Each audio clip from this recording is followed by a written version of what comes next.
Melandainya kasus COVID-19 di Kalimantan Selatan berdampak pada meningkatnya jumlah penumpang penerbangan di Bandara Internasional Syamsuddinur Banjarmasin di Banjarbaru.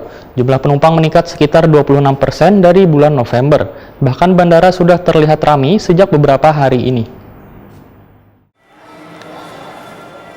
Melandainya kasus COVID-19 di Kalimantan Selatan berdampak pada meningkatnya jumlah penumpang penerbangan di Bandara Internasional Syamsuddinur Banjarmasin di Banjarbaru.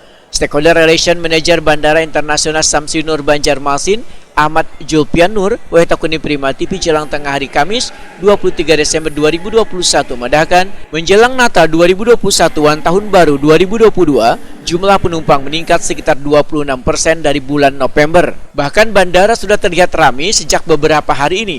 Peningkatan jumlah penumpang ini pun, ujar Ahmad Julpianur, akan dibarengi dengan didirikannya Posko Nataru yang beroperasi mulai tanggal 24 Desember 2021 hingga 4 Januari 2022 mendatang. Posko Nataru tersebut nantinya akan dijaga oleh aparat gabungan mulai dari anggota TNI, Polri, dan beberapa instansi lainnya.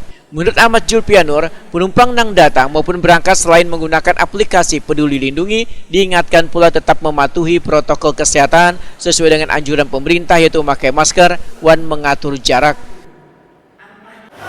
Penumpang menjelang Nataru ini sekitar 26%.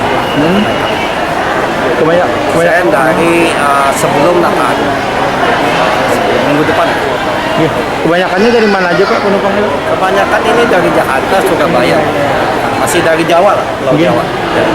Terus dari pihak bandara antisipasi khusus kan lonjakan ini?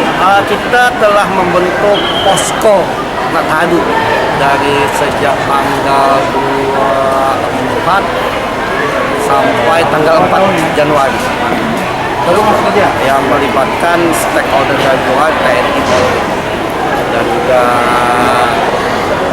beberapa instansi. untuk tingkat keamanan penumpang gimana? Penumpang sangat aman, Mas. Karena maksudnya dia datang harus memenuhi peraturan yang dilakukan di bandara. Kalau untuk dari kesehatan kan sudah ada pemeriksaan daripada AKP, sebelum berangkat pun kan mereka telah menggunakan namanya aplikasi Peduli Lindungi, Pak. Kita pun penumpang yang berangkat, kita telah menyiapkan fasilitas komputer untuk scan Peduli Lindungi. Jadi di dalam Peduli Lindungi penumpang akan dinyatakan layak atau tidak, mereka foto nanti bawa ke check-in. Apabila layak mereka boleh terbang.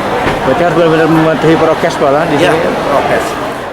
Ahmad Julpianur menambahkan, jumlah penumpang diperkirakan akan lebih meningkat lagi karena pemberlakuan pembatasan kegiatan masyarakat level 3 yang sempat diwacanakan kemudian dibatalkan. Bahkan jumlah pengguna jasa penerbangan di Bandar Udara Internasional Syamsuddinur Banjarmasin di Banjarbaru ini bisa mencapai sekitar 3.000-an penumpang per harinya.